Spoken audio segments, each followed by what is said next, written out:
Habis nak simpan mana benda Alan tu? Mana nak letak ni?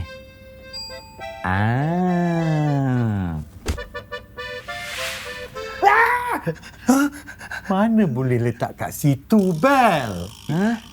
Kawasan tu kan terkena cahaya matahari.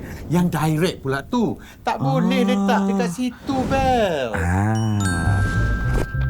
Jadi, kat sini boleh? Tak boleh. Panas nanti kalau oven tu on.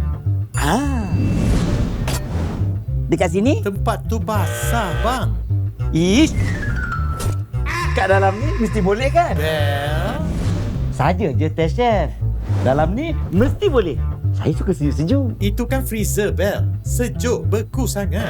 Ai, dalam freezer pun tak boleh. Habis nak simpan mana benda Alan tu? Bukan dia dekat sana ke tadi? Santan yang belum dibuka perlu disimpan pada suhu bilik dan tempat yang kering. Jangan simpan di tempat yang terlampau panas dan sejuk. Dan yang paling penting sekali, sentiasa periksa tarikh luput sebelum guna. Chef cakap dengan siapa? Saya kat sini. Ni, panas sini. Sini. Ingat santan, ingat garam. Ya. Dah, pergi kemas. Ingat santan, ingat kara. Ingat santan, ingat kara.